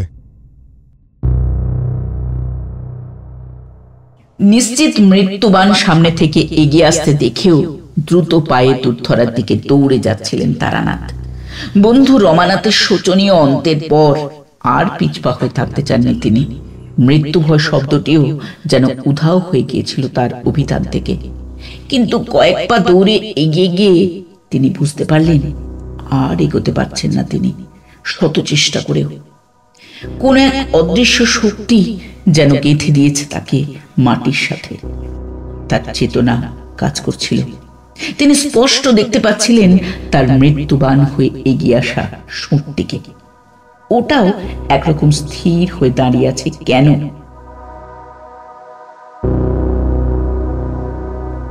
হঠাৎ পুরো জগৎ হারিয়ে গেল তারানাথের সামনে থেকে। তার চোখের সামনে এখন শুধুই নিকষ কালো অন্ধকার আর শূন্যতা। হতচকিত হয়ে ব্যাপারখানা তিনি যখন বোঝার চেষ্টা করছেন, ঠিক সেই সময় একটা মৃদু স্থিমিত আলো ধীরে ধীরে ফুটে উঠল চারপাশে। উত্তেজনায় লাফিয়ে উঠলেন তারানাথ। তিনি হাত পা আবার নাড়তে পারছেন, তবে উত্তেজনার কারণ সেটা নয়।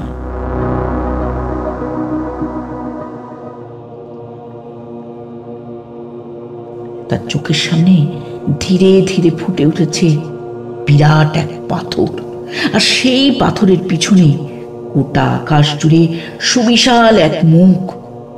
এই মুখ বিলক্ষণ চেনেন তিনি। একেই আরাধনা করেন ব্রহ্মজ্ঞানী। দেবাদিদেব মহাদেব, আপনি স্বয়ং।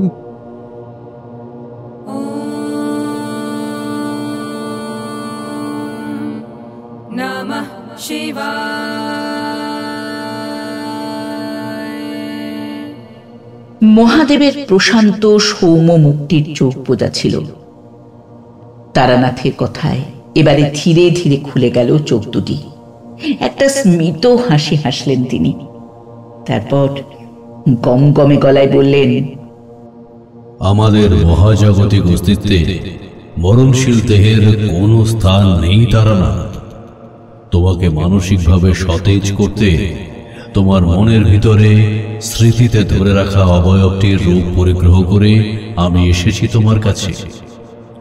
আমরা নিরাকার, আমাদের অস্তিত্ব সর্বত্র, আবার আমাদের অস্তিত্ব কোথাও না। আমি আমার বন্ধুকে হারিয়েছি প্রভু। দুর্ধরা রাক্ষসে ডাইনি আমার চোখের সামনে আমার বন্ধুকে।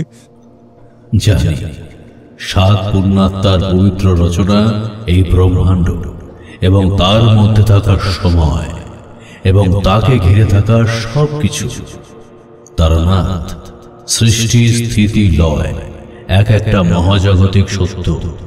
জন্মালে মরিতে হবে, অমর কে বা কবে? যা কিছু ঘটছে তা স্বাভাবিক, সময় চক্রের অধীন। কিন্তু দুর্ধরা কৃষ্ণ শক্তি স্বয়ং চাইছেন এই সময় চক্রকে উল্টে দিতে নিজের স্বার্থে। আর এই পাশার দান উল্টানোর খেলায় উনি ভর করেছেন পার্থিবদের। ওকে থামাতেই হবে। शिव शंकराय शुद्धाय नीलकंठाय धीमहि भक्तवांछितदातारं नमः कैलासवासिने। এই মহাবিশ্বে কৃষ্ণ শক্তি সদাই ব্যস্ত আলোর শক্তিকে পরাস্ত করে সময় চক্রের উপর কর্তৃত্ব সাধন করতে, তাকে নিয়ন্ত্রণ করতে। কিন্তু আলোর তেজ তাকে কোনোদিনও সেই সুযোগ দেয়নি। সোজা পথে বারংবার বিফল হয়ে বাধ্য হয়ে বাঁকা পথ নেয় এই অপশক্তি। মানুষের লোভ হিংসাকে কাজে লাগিয়ে পার্থিব শরীর ধারণ করে পৃথিবীতে এসে পার্থিবদের বিনাশ সাধন করে আলোর শক্তিগুলিকে অন্ধকারে পর্যবসিত করে তাদের বিনাশ, যাতে আলোর তেজ কমে যায়, অন্ধকার গ্রাস করে নেয় ব্রহ্মাণ্ডকে। কিন্তু এতে ওর লাভ কি ভগবান? যে রাজার কোনো প্রজা নাই সে তো থেকেও কোনো লাভ নেই। অন্ধকার তো জীবনের সৃষ্টি করে না তারানাথ। অন্ধকার শুধুই বিরাজ করে।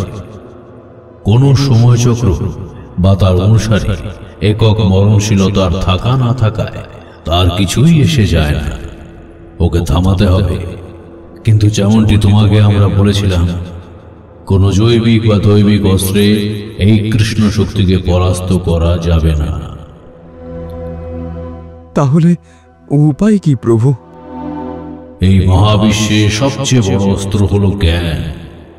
যে কর্ম কোনো সাধারণ বা অসাধারণ অস্ত্র করতে পারে না, তা জ্ঞান দিয়ে করা সম্ভব। এর শক্তি আলোর শক্তির চাইতেও তীব্রতর। এটি সেই একমাত্র শক্তি যা দিয়ে দুর্ধরার কৃষ্ণ শক্তিকে পরাস্ত করা সম্ভব। আমি ঠিক বুঝতে পারলাম না। তারানাথ, আলোর উৎস জ্ঞান, অন্ধকারের শান্তি অজ্ঞানতায়। অন্ধকারের উৎস স্থলে তুমি যদি জ্ঞানের দীপ জ্বালাতে পারো, তবে তাতেই সম্ভব অন্ধকারকে এই বিশ্ব থেকে বিতাড়ন করা। নিচের দিকে তাকিয়ে কি খুঁজছো তান্ত্রিক? তোমার শরীর? ও খুঁজে আর লাভ নেই। ওই শরীর ধ্বংস হয়ে গিয়েছে। সময়ের এই বহতা স্রোত থেকে মুছে গিয়েছে তোমার অস্তিত্ব। কোথাও যদি মৃত্যু লেখা থাকে তবে তা আসবেই কোনো না কোনো পথ ধরে। তারানাথের অস্ফুট স্বরে বলা কথাগুলি শুনে মন ভোলানো একটি স্মিত হাসি হাসলেন মহাদেব। তারপর বললেন, বিষয়টি এতটাও সরল নয় তান্ত্রিক। সময়ের হিসাব রক্ষকরা এতটা স্বল্প সুদে ঋণ দেন না। তোমার একটি পার্থিব জন্ম যথেষ্ট নয় সময় চক্রের এত বড় ভুলের ক্ষতিপূরণ করতে। আপাতত আমি কোনো ব্যাখ্যায় যাব না। তাহলে পবিত্র জ্ঞানের আকার নিয়ে আমি দুর্ধরার সাথে লড়াই করব কিভাবে? আর সব থেকে বড় প্রশ্ন, কোথায় পাবো অনন্ত জ্ঞানের ওরকম পবিত্র আকার?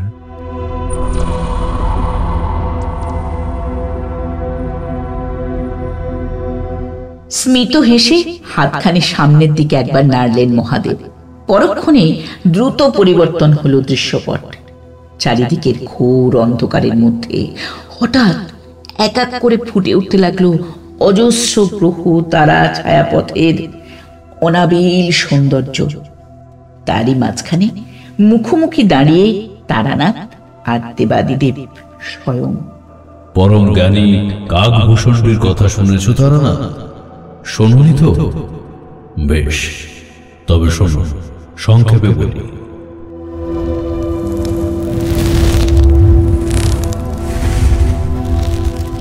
বহুকাল আগে একজন সাধারণ মানুষ ছিলেন ভূষণটি। তার জানার আগ্রহ ছিল প্রবল। তিনি যখন বালক ছিলেন, তার সমবয়সী অন্যান্য বালকরা যখন খেলাধুলা বা অন্যান্য কাজে ব্যস্ত থাকত, ভূষণটি সেই সময়তেও পড়াশোনা নিয়ে নিজেকে ব্যস্ত রাখতেন এতটাই ছিল তার পাঠের প্রতি আগ্রহ। এরই মাঝে অনেকগুলি ঘটনা ঘটেছিল। অভিশাপের খাড়া নেমে এসেছে তার মাথায়। এইরকমই এক অভিশাপের প্রকোপে তাকে 1000 বার মানব রূপ নিয়ে জন্মাতে হয়েছে, কিন্তু জ্ঞান আহরণের পথ থেকে কোনোবারই সরে যাননি তিনি। নিজের ধারালো বুদ্ধিকে শানিত করে গিয়েছেন তিনি প্রতিটি জন্ম ধরে। অভিশাপ পর্ব কাটিয়ে উঠে অবশেষে যখন তিনি ভূষণ্ডী নামক ব্রাহ্মণ শরীর ফিরে পান, এই জন্মে সিদ্ধিলাভ ঘটে তার। অনন্ত মহাবিশ্ব ও এই বিশ্বের সমস্ত জানা অজানা জ্ঞান তার নখদর্পণে চলে আসে। কিন্তু সমস্যা শুরু হয় এখান থেকে। ওই বিপুল জ্ঞানের বোঝা তার মানব শরীর নিতে পারেনি, আর এর সাথে যোগ হয় তাকে দেবতার গুরু লোমশের একটি অভিশাপ। ভূষণ্ডীর দেহটা দ্রুত পরিবর্তন হতে শুরু করে, আর সেই পরিবর্তনটা ভালোর দিকেই যায়। মানব শরীর থেকে ধীরে ধীরে ভূষণ্ডীর দেহ কাকে পরিণত হয়। বিশাল আকৃতি একটি কাক, যার মাথায় ধারণ হয় অনন্ত জ্ঞানের আপক। তার নতুন নাম হয় কাক ভূষণ্ডী। মহাদেবের পিছনে ধীরে ধীরে ফুটে উঠল একটি ছায়া, সুবিশাল একটি অবয়ব, যার মাথা কাকের মতো, শরীর মানুষের। তারানাথের দিকে তাকিয়ে স্থির হয়ে দাঁড়িয়ে তিনি, মুখে প্রশান্তির একটি হাসি মেখে মহাদেব বললেন, এমন একটি চরিত্র যাকে সপ্তম স্বর্গের আলোর দেবতারা বিধান করেছেন অমরত্ব, আর স্থূল শরীরে সময় যাত্রার দুর্লভ ক্ষমতা তারানাথ। সময়চক্রের যে কোনো স্তরে, যে কোনো মাত্রায় ভ্রমণ করতে উনি সক্ষম। ভূত, ভবিষ্যৎ, বর্তমান সর্বত্র অবাধ গতি এনা। এর শিষ্য ছিলেন মহামতি গরুড়, ঋষি শ্রেষ্ঠ বাল্মীকি। রামায়ণ এর চোখের সামনে 11 বার ঘটেছে, মহাভারত 16 বার। প্রতিটি ঘটনার পর্যায় ও দৃষ্টিকোণে বা ব্যাখ্যায় কিছু বৈসাদৃশ্য থাকলেও পরিসমাপ্তি একই, মিথ্যাকে দমন করে সত্যের জয়। তোমাকেও সেই পথে হাঁটতে হবে পুত্র, আর ওই পবিত্র জ্ঞান যা দিয়ে কার্য সম্পাদন হবে তা তোমাকে দেবেন স্বয়ং কাক ভূষণ্ডী। शांति शांति शांति।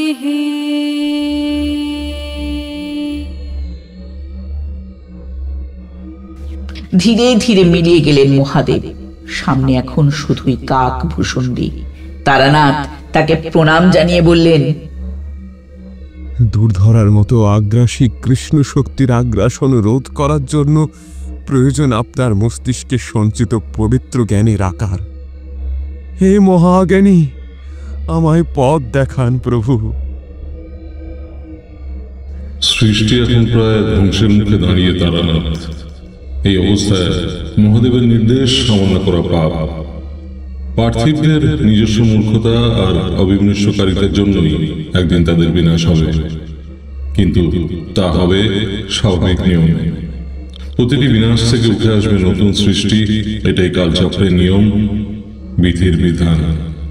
কিন্তু দুর্ধরার হাতে যদি পার্থিবদের বিনাশ হয়, তবে তা থেকে নতুন কোনো সৃষ্টি আর রচনা হবে না। সময়চক্র স্থবির হয়ে যাবে, যা কালচক্রের অস্তিত্বকে সংকটের মুখে ঠেলে দেবে। চুপ করে দাঁড়িয়ে রইলেন তারানাথ। বিষয়ের গুরুত্বটা বুঝেছেন তিনি। নিজের সুবিশাল ডানাটিকে একবার নাড়ালেন কাক ভূষণ্ডী। পরক্ষণেই মিলিয়ে গেল অনন্ত মহাবিশ্বে। প্রকাণ্ড একটি ফাঁকা ঘরে জমে থাকা এক সার কুয়াশার মাঝখানে এখন দাঁড়িয়ে তারা দুজনে। ঘরের মধ্যেখানে একটি ছোট টেবিল রাখা, আর তার উপর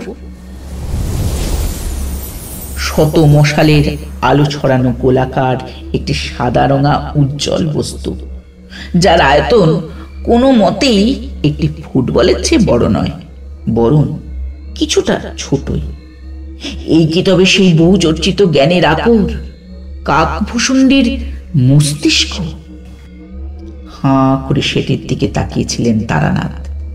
এবার পাশ থেকে কাকভূষুণ্ডী বললেন, মন দিয়ে শোনো তারানাথ, সামনে যা দেখছো তা আমার মরণশীল দেহের মস্তিষ্ক। এর একমাত্র ক্ষমতা আলো এবং তেজ বিকিরণ করা, যার দীপ্তি হাজার মশালের আলোকেও ম্লান করে দেবে। দুর্ধরার কায়াময় সত্তার কেন্দ্রস্থলে একে রাখলে কত আলোর ওই বিকিরণ নষ্ট করে দেবে সেই কায়াকে। নিজের অন্ধকারের রাজত্বে ফিরে যেতে বাধ্য হবে কৃষ্ণ শক্তির ছায়ারূপ, নিস্তেজ, শক্তিহীন ও বিফল মনোরথ হয়ে। পৃথিবী বেঁচে যাবে ওর ক্ষতিকর আগ্রাসন থেকে, কিন্তু বিষয়টি এতটা সহজ হবে না।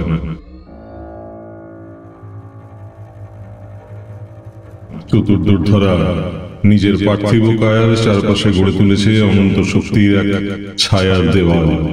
কৃষ্ণ শক্তির ওই ছায়ার দেওয়াল ভেদ করে না কোনো আত্মা যেতে পারবে ওর ভেতরে, না কোনো আলোর শক্তি, আর দেহধারী কোনো কিছু তো ধারে কাছেই আসতে পারবে না।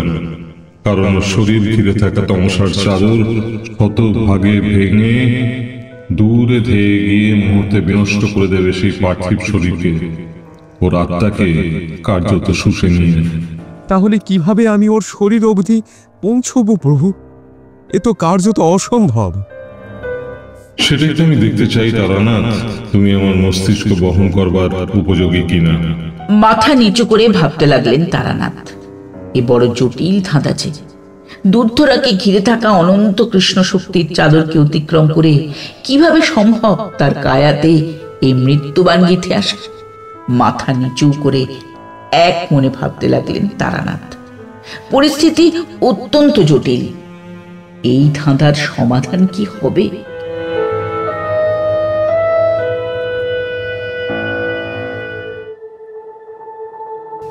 তারানাথ তান্ত্রিক, পবিত্র সপ্তম স্বর্গের দেবতাদের সমর্থনে সময়ের যে কোনো একটি নির্দিষ্ট বিন্দুতে আমি তোমার সূক্ষ্ম দেহকে ছেড়ে আসতে পারবো, কিন্তু তা হবে মাত্র একবারের জন্য। তোমার হাতে দ্বিতীয় সুযোগ থাকবে না। এবারে তুমি আমাকে বলবে কোন নির্দিষ্ট বিন্দুতে যেতে চাও তুমি। গম্ভীর স্বরে কথাটি বলে উঠলেন কাকভূষুণ্ডী। আর ঠিক সেই মুহূর্তে তারানাথের মনে পড়ল কিছুক্ষণ আগে ভূষুণ্ডীর বলা একটি কথা। ঘাড় নিচু করে এক প্রস্থ ভেবে নিলেন তারানাথ। তারপর নিজের সিদ্ধান্ত জানালেন কাকভূষুণ্ডীকে। হাতে তোলো তোমার সিদ্ধান্তের ফল, আমি কৌতূহল ভরে দেখব তারানাথ তান্ত্রিক।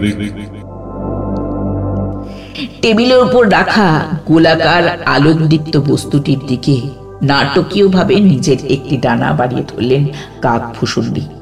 তাকে একটা প্রণাম ঠুকে বস্তুটিকে হাতে তুলে নিলেন তারানাথ। পরক্ষণে একরাশ অন্ধকারের দিকে ছুটে গেল তার আলোকদীপ্ত দেহ। মুহূর্তে সময় পিছিয়ে গেল অতীতে।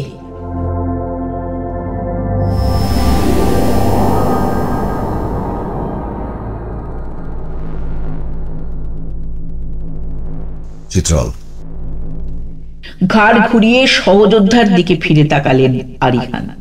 তুমি 5 জন সেনাকে নিয়ে এক্ষুনি বেরিয়ে যাও। অদ্ভুত কিছু একটা করে চলেছে এখানে, তাকে থামাতে হবে এখানেই। যতটা দ্রুত সম্ভব কনৌজে যাও। শোনো, ওটি এখন সব থেকে কাছে, থানেশ্বরে যাওয়ার সময় নেই। মকুরি রাজকে বলো এই গুহাটি ভেঙে মাটিতে মিশিয়ে দিতে। দিনের আলোয় কাজটি করতে বলবে, রাতে খবরদার নয়। ঈশ্বর তোমাদের সহায় হন। যাও। 5 জন সেনাকে নিয়ে বেরিয়ে গেলেন চিত্রল। তারা চলে যেতে সামনে মুখ ফিরিয়ে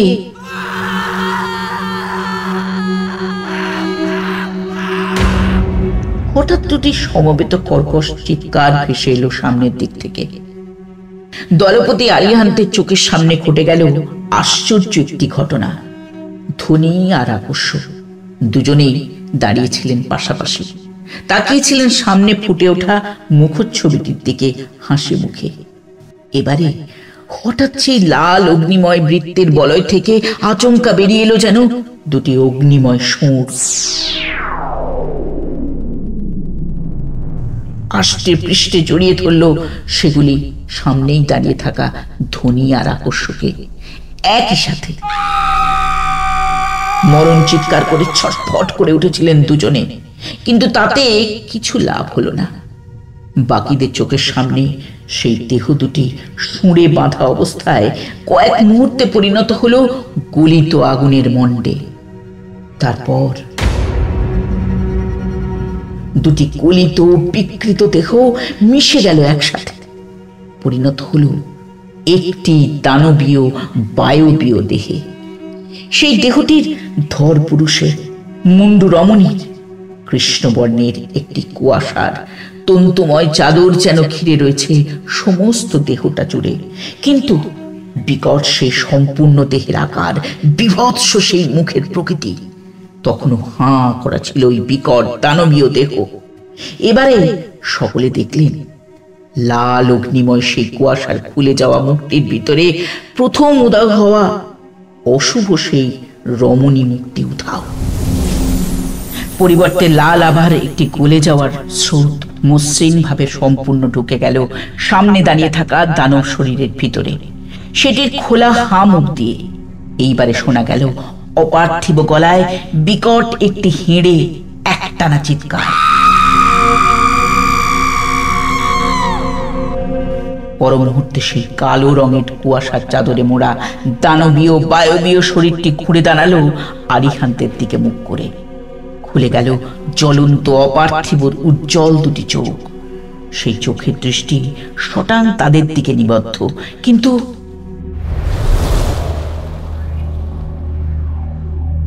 এই সময় দলপতি আরিহান্তের মনে হলো কোথা থেকে দমকা হাওয়ার একটা লহর তার কানের পাশ দিয়ে একটা শো শব্দ তুলে আচমকা ধেয়ে গেল শটাং সামনের দিকে। তারপরে যেন মেঘ গর্জনের সাথে তীব্র আলোর একটা ঝিলিক চমকে উঠল সামনে দাঁড়ানো প্রকাণ্ড সেই অবয়বটি শরীরে। পরক্ষণে তীব্র কিছু শব্দের সাথে যেন সহস্র রং মশালের আলোর উজ্জ্বলের সাথে সাথে ফেটে যেতে থাকলো সেই দেহ শত সহস্র খণ্ডে। আলোর তীব্রতা এত বেশি ছিল যে দু চোখ মেলে সেদিকে বেশিক্ষণ তাকিয়ে থাকতে পারলেন না দলপতি আরিহান্ত সহ পশ্চাৎ ধাবনকারী দলটির কেউই। চোখ বুজে ফেলতে হলো তাদের।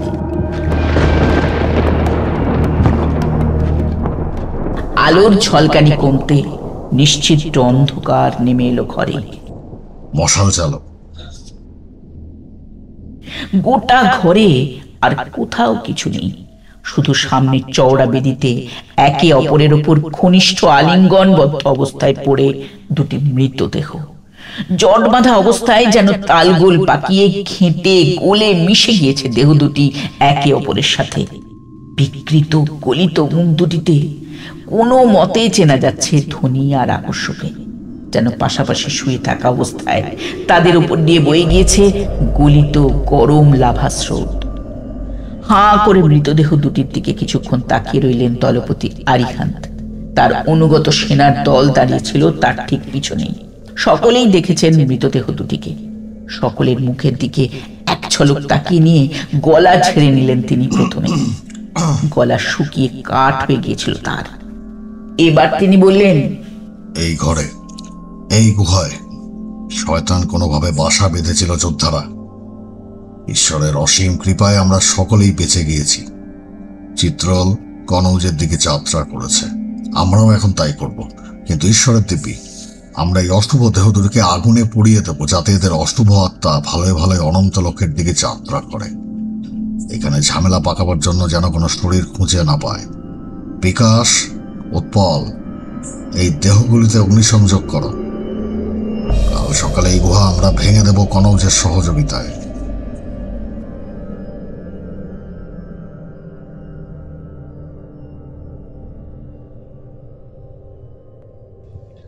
তোমার সিদ্ধান্ত নির্ভুল ছিল তারানাথ। ঝুঁকিপূর্ণ সিদ্ধান্ত, কিন্তু নির্ভুল। তীর অন্ধকারে বহু দূর থেকে ছোড়া হয়েছিল, কিন্তু তা আঘাত এনেছে একেবারে নির্দিষ্ট লক্ষ্যে। এবার বলো তো, মাথা খাটিয়ে এরকম একটা বিপ্রতীপ সময়ে শত্রুকে আঘাত হানবার চিন্তা তোমার মাথায় এলো কি করে? নিজের কাজ সম্পন্ন করে একটা পাশে দাঁড়িয়ে চুপ করে প্রাচীন ভারতের এই সেনা দলটিকে কৌতূহল ভরে দেখছিলেন তারানাথ। দেখছিলেন আর অবাক হয়ে যাচ্ছিলেন। তার দেশের প্রাচীন মানুষজনের চুলের পাহাড়, পোশাক, পায়ের জুতো এরকম অদ্ভুত ছিল। কোনো কথা বুঝতে পারছিলেন না তিনি। সংস্কৃতের সাথে অন্য কোনো ভাষার মিশ্রণে সৃষ্ট এই জগা খিচুড়ি ভাষা বোঝবার বুৎপত্তি তার নেই। তিনি শুধু অবাক হয়ে শুনছিলেন আর অবাকতর থেকে অবাকতম হয়ে উঠেছিলেন। প্রাচীন ইতিহাসকে চোখের সামনে জীবন্ত দেখলে বোধহয় মানুষ এইরকমই হয়ে যায়। এমন সময় পিছনের অন্ধকার থেকে মধুসুন্দরী দেবী বেরিয়ে এসে প্রশ্নটি করতে কয়েক মুহূর্ত চুপ থেকে ধীর গলায় তারানাথ বললেন, আপনি আর স্বয়ং দেবাদিদেবা আগেই জানিয়েছিলেন কোনো প্রচলিত অস্ত্রের ক্ষমতা নেই দুর্ধরাকে ন্যূনতম আঘাত করার। কারণটা বিশদে জানিয়েছিলেন কাকভূষণ্ডী। দুর্ধরার কায়াকে ঘিরেছিল কালো শক্তির চাদর। ফলে দৈব বা অদৈব কোনো অস্ত্রের ক্ষমতা ছিল না ওর শরীর অবধি পৌঁছানোর। অস্ত্রগুলি ওই কালো শক্তিপুঞ্জকে ভেদ করতে পারত না কোনো মতেই। বেশ, তারপর? সচরাচর সাধারণভাবে একটা দেহকে অধিগ্রহণ করার কয়েক মুহূর্ত পরে ওই দেহকে ঘিরে থাকা কৃষ্ণ শক্তি সক্রিয় হতে পারে, এটা আমি আগেই জানতাম। এক্ষেত্রেও তা হতে পারে, এটা আমি অনুমান করেছিলাম। ওই কয়েকটি মুহূর্তই সেই সেরা সময় যখন দুর্ধরার অধিগ্রহণ করা কায়ারূপ অরক্ষিত থাকবে। আর ওই সময়তেই যদি ওর দেহের কাছে পৌঁছে কাকভূষণ্ডীর পবিত্র জ্ঞানের আকার ছুঁইয়ে দেওয়া যায়, তবেই কেল্লা ফতে। ঈশ্বরকে ধন্যবাদ। আমি পৌঁছালাম। তারপরেই কৃষ্ণ শক্তির চাদর মুড়ে ফেলল আমাদের। এখন আমি স্পষ্ট বুঝতে পারছি তারানাথ, কেন দেবতারা তোমার এই মানব জন্মকে বিধির বিধান উল্টে দিয়ে দীর্ঘায়িত করেছেন। তুমি প্রথম থেকেই নির্বাচিত ছিলে তারানাথ। অপূর্ব তোমার বিশ্লেষণের ক্ষমতা। অভাগী তো আমি, কপালে অকাল বৈধব্য আর তার সাথে অকাল মৃত্যু।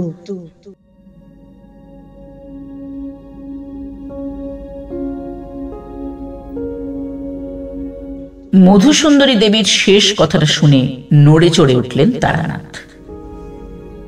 মহাদেব বলেছিলেন একটা কথা, সময়ের হিসাবরক্ষকরা এতটা স্বল্প সুদে ঋণ দেন না। তোমার একটি পার্থিব জন্ম যথেষ্ট নয় সময়চক্রের এত বড় ভুলের ক্ষতিপূরণ করতে। এর অর্থ কি তবে?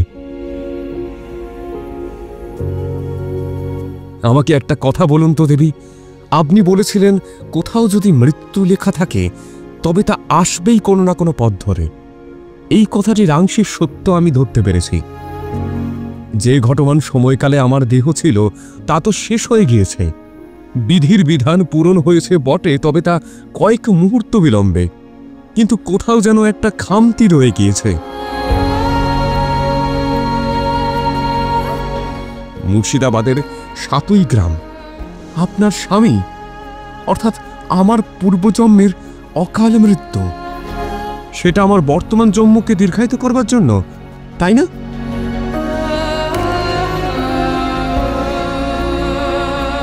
নিজের দীঘল কালো সুন্দর চোখ দুটি মেলে তারানাথের দিকে স্থির চোখ মেলে তাকিয়ে রইলেন মধুসুন্দরী দেবী। মুখে কিছু বললেন না, নিবিষ্ট চোখে সেদিকে কিছুক্ষণ তাকিয়ে রইলেন তারানাথ। তারপর একটা দীর্ঘশ্বাস ফেলে বললেন, এই সংযোগটা আমার প্রথমেই বুঝে যাওয়া উচিত ছিল দেবী। আমার সময় সারণীতে যখন আমার শরীরের অন্ত হলো তখন আমি তা গুলিয়ে ফেলেছিলাম। আমি ভাবছিলাম, কিন্তু এত বড় বলিদানের লাভ কি হলো? আমি তো আমার সময়ে মৃত। বিধির বিধান টুলল কই? আমি তো দীর্ঘ জীবন পেলাম না। কোন সময়ের কথা বলছো তারক? যে সময় সারণীর কথা তুমি বলছো তাতে দুর্ধরা একটি বাস্তব সত্য। সেই বিশ্বে তুমি মৃত। কিন্তু দূরধরা এখন এই বিশ্বে কোথায়? ও তো তোমাদের সময়কাল অব্দি পৌঁছতেই পারেনি। জন্মের পরপরই ওর মৃত্যু ঘটলো যে তোমার হাতে। একটা আনন্দের হাসি চওড়া হয়ে উঠেছিল তারানাথের মুখে, নতুন জীবন ফিরে পাওয়ার আনন্দ। কিন্তু মুহূর্তে বিষাদে পরিণত হলো তা। আর আপনি দেবী, আপনার কোনো স্থান নেই এখানে? চওড়া একটা হাসি ফুটে উঠল মধুসুন্দরী দেবীর মুখে। খিলখিলিয়ে হেসে উঠে তিনি বললেন, অপেক্ষার ফল সর্বদা মধুর হয় তান্ত্রিক। কাকভূষুণ্ডির সম্পদ চলে গিয়েছে তার প্রভুর কাছে। এখন আপনি ফিরে যান পরিবর্তিত বাস্তবে, আপনার নিজের সময়ে, বুঝলেন? আপনার জন্য একটা লম্বা জীবনকাল অপেক্ষা করছে। কিছু বলে উঠবার আগে মধুসুন্দরী দেবীর হাতের মধ্যমা এসে স্পর্শ করল তারানাথের কপালের মধ্যভাগ। পরক্ষণে একটা সরু অন্ধকার সুঁড়িপথ ধরে তীব্র গতিতে ছুটে চলল তার দেহ। কোন অনন্তের পথে কে জানে।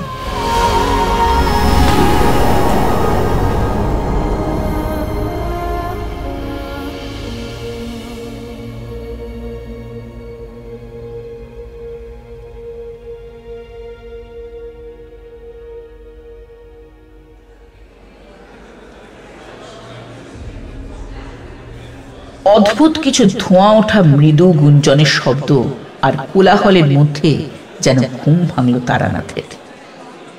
ধর্মড়িয়ে উঠে বসলেন তিনি। তার চোখের দৃষ্টি ঘোলাটে হয়েছিল প্রথমে। মাথায় একটা হালকা চিনচিনে যন্ত্রণা আর শরীর জুড়ে একটা অবসাদ।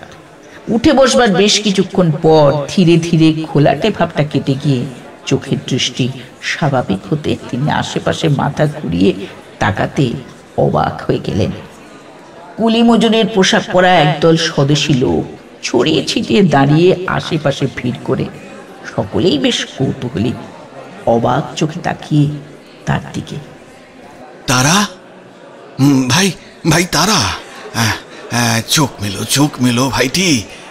এই যে তাকাও তাকাও, আমার দিকে তাকাও। পা ছড়িয়ে পিছনের দুটি হাতে ভর দিয়ে তারানাথ অবাক হয়ে তাকিয়ে দেখছিলেন ব্যাপারখানা।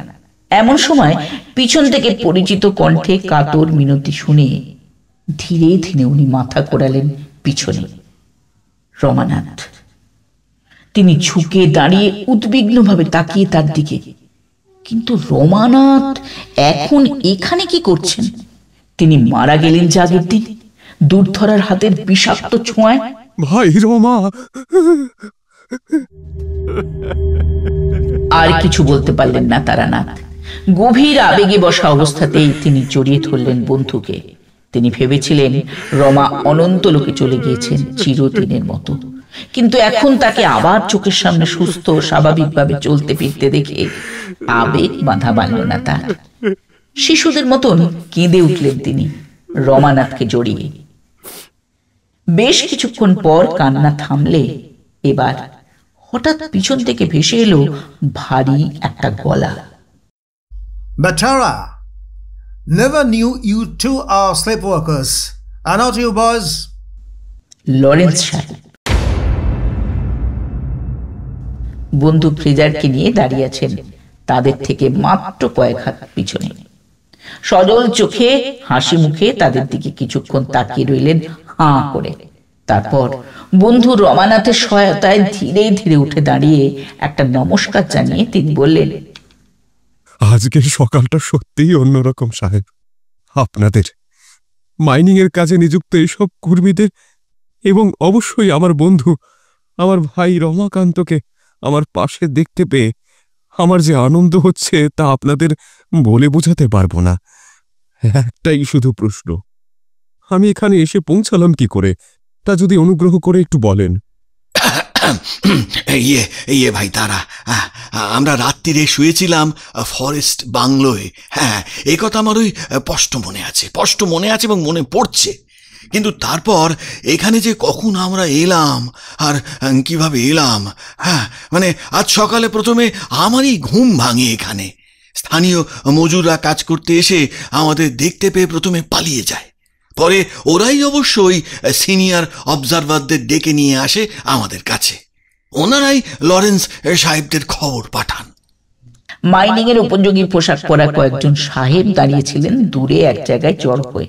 তাদের দিকে একবার তাকিয়ে দেখলেন তারানাথ, তারপর বললেন, আপনাদের সকলকে অহেতুক কষ্ট দেওয়ার জন্য দুঃখিত। আসলে গতকাল রাত্রে একটা অদ্ভুত স্বপ্ন দেখে। খুব সংক্ষেপে ভাষা ভাষা স্মৃতি হাতড়ে গত রাত্রির ঘটনাগুলি ব্যক্ত করলেন তারানাথ। কথা বলতে গিয়ে একটু জড়িয়ে যাচ্ছিলেন তিনি।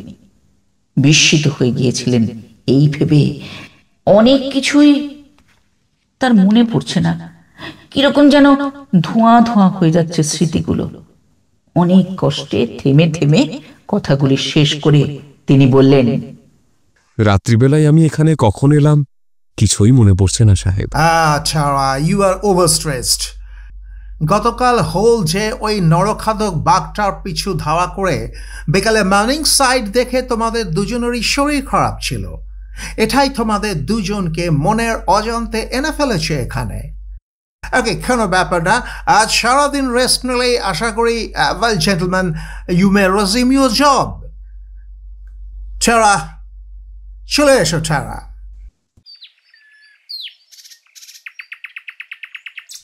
বাইরের খোলা রোদ্রে বেরিয়ে এসে মিষ্টি বাতাস বুক ভরে টেনে সামনে তাকিয়ে কিছুটা দূরে দাঁড়িয়ে থাকা লরেন্স সাহেবের গাড়িটি চোখে পড়তে হঠাৎ কিরকম যেন উদাস হয়ে গেলেন তারানাথ।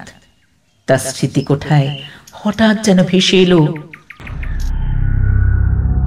একটা অন্ধকার রাত, কালো একটা বিস্তীর্ণ প্রান্তর, আর তার প্রান্ত সীমায় পড়ে থাকা ভাঙা চোরা একটি গাড়ি, যার চারটি চাকাই শূন্যের দিকে মুখ করে। তুমি ভিতরে অত কথা বললে তারা, ওই জন্যই আমি তোমাকে বাইরে নিয়ে এলাম। চলো, আমি তোমাকে যেতে যেতে সব কথা বলছি। কথাটা বলেই সামনের দিকে হাঁটা লাগালেন লরেন্স সাহেব, বন্ধু ফ্রেজারকে একটু এগিয়ে যেতে বলে। তারানাথ চললেন লরেন্স সাহেবের পাশে। গাড়িতে উঠে ছোটে মিয়াকে গাড়ি চালাতে নির্দেশ দিয়ে তিনি বললেন, ছাড়া বৃহস্পতির নাইট এখানে ম্যাস হিস্টোরিয়ার মতো কিছু একটা ঘটেছিল বোধহয়। আজ সকালে সবাই কিরকম অন্যরকম অনুভব করছে। ভুবন, দুই হেল্পার, ড্রাইভার, স্থানীয় কিছু মানুষ যারা ভোর হতে আমার কাছে দৌড়ে এসেছেন, মাই ফ্রেজার আর ক্ষেত্র বিশেষে আমিও। আমরা গত রাতে ঘটে যাওয়া অদ্ভুত কিছু ঘটনার সাক্ষী, বাট সেটা যে কি আমরা কেউ এখন মনে করতে পারছি না। এখানকার মানুষজন কুসংস্কারে ওরা প্যানিকড হয়ে যাবে। এই জন্যেই বাইরে বেশি কথা না বলাই ভালো। এখন আমরা সিধে চলে যাব ডিএম হাউসে। লুগাই গ্রামের পাশ দিয়ে যাচ্ছিল গাড়ি। জানলার কাঁচ খুলে তাকালেন তারানাথ।